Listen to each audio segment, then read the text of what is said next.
It's been a while, but here it is. Some of you may remember a little while back when I beat Super Mario Bros. Wonder only using the Spring Feet badge.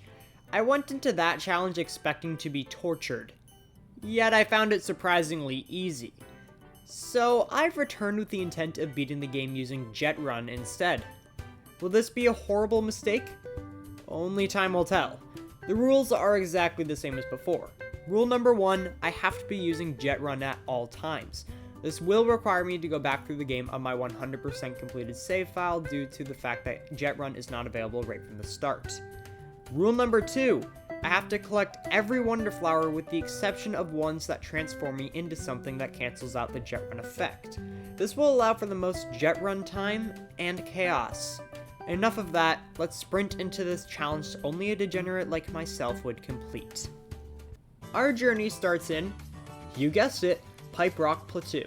Upon loading up the first level, I wondered how this challenge was going to go. To no one's surprise, the level was a breeze, but I had no idea if it would stay that way or not. Pretty much all of World 1 wasn't a challenge whatsoever, but who knew if or when that would change? My sonic speed led to some interesting occurrences, like I actually managed to run ahead of the Bull Rush in Bull Rush coming through. I'm not sure how easy this would be normally, but I thought it was funny either way. Levels that require speed like Hurry Hurry and Mountaineering became significantly easier for obvious reasons. Just to save us all some time, I'm gonna make a general statement that applies to all the Wiggler races. All of them become easier for the most part because to no one's surprise, I kept a lead on Wiggler far easier. Swamp Pipe Crawl's Wonderflower actually became quite scary, but with careful maneuvering, it was more than possible. I had to use my ground pound strategy on the sinking pipes like I did in the Spring Feet challenge for Angry Spikes and Sinking Pipes. Just like the Wiggler races, I'm gonna make a general statement that applies to all the KO arenas. None of them posed any challenges to me. In fact, some of the sections were easier with Jet Run. Obviously there were a few that got quite a bit trickier, but on some of the KO arenas I even managed to beat my best time. Bull Rush Express was a lot nicer to me in this challenge than it was in the Spring Feet one. The only thing I had to watch out for here was making sure I didn't run ahead of the Bull Rush by accident. I couldn't do the Wonder Flower and Sproings in the Desert Forest and Cosmic Hoppos because they canceled out the Jet Run effect. I mean, you'd think if Mario's legs were this long, he'd be able to run just fine, but whatever. After all this, I beat the Palace in World 1, which didn't pose any trouble. In between worlds, we have to play a few levels in Petal Isles. All the levels I had to play before entering World 2 weren't a challenge at all. 2 of these were water levels, so it just got a bit boring swimming without using the Dolphin Kick badge. And with that, we can enter Fluff Puff Peaks. This world was suspiciously easy. At any moment, I was just waiting for a level to smack me in the face with difficulty. But that didn't happen here.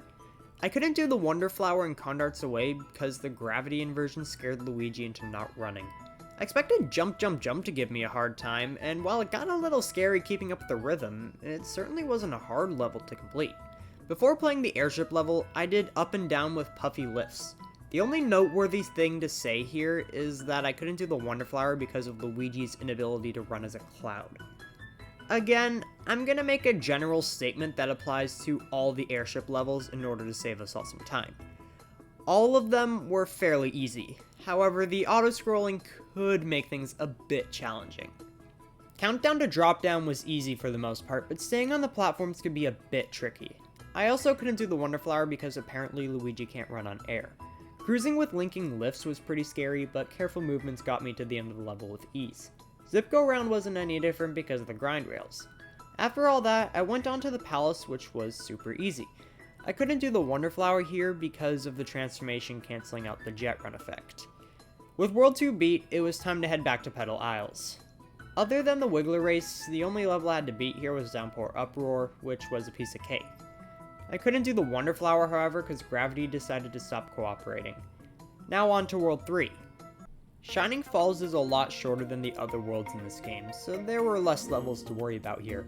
Upon entering Hop Hop and Away, I was worried that this is where the challenge was going to start picking up in difficulty. Dodging all the Hoppy Cats was really scary and took a while to get used to. Alas, while this level was slightly more challenging than the average level in this challenge, the rest of this world wasn't too bad, aside from one level. Launch to Victory was quite a challenge to get used to. Just look at this! I found that my best shot of making it to the end of this level without running into my demise was to remain constantly crouched on the platform majority of the time and move Peach left and right to avoid falling off. Even with this strategy, I found this level to be extremely scary. My thumb was also in a lot of pain by the end of this from holding down for so long. With enough attempts, I made it through this level with my sanity still very much intact. The only other level worth mentioning in this world is Zip Track Dash because I had to make an exception to rule number 2. Normally, I wouldn't do this Wonder Flower because the Hoppy Cat form cancels the Jet Run effect, but in this case, the Wonder Flower is required to get the true exit for this level and progress forward. I'm not too opposed to breaking rule number 2 since it's really just in place to challenge myself by getting more Jet Run time in. With World 3 complete, we can once again head back to Petal Isles. I only had to beat one level before entering World 4, which was Jewel Block Cave, and it didn't pose any challenges. Now on to Sunbaked Desert. Because of this world's open layout, I decided to play the levels in the order they appear in the level select screen so I wouldn't have to run all over the place playing them in random order. Armod's on the Roll was the first level I played, and the Wonder Flower was basically on crack. Just look.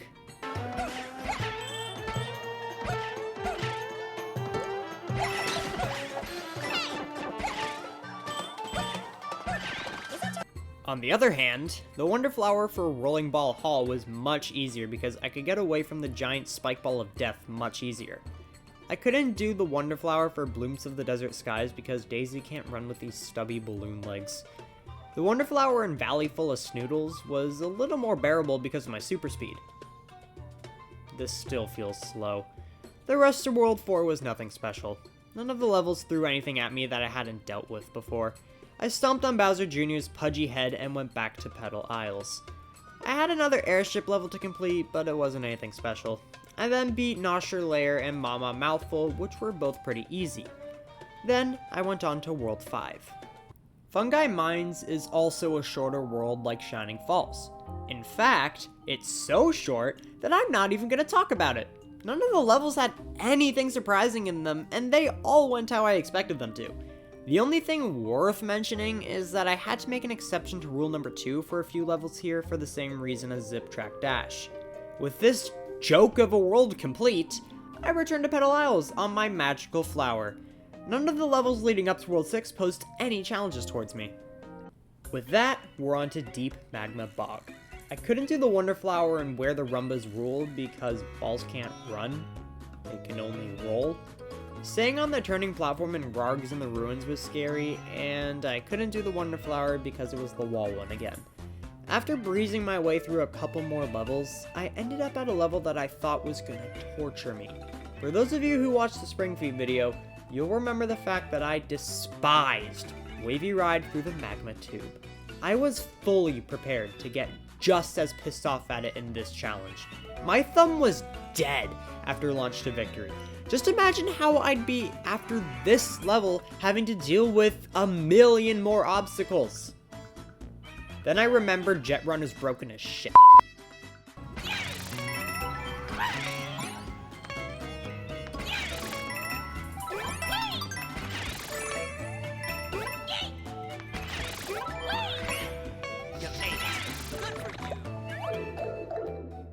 Needless to say, this level was shockingly easy.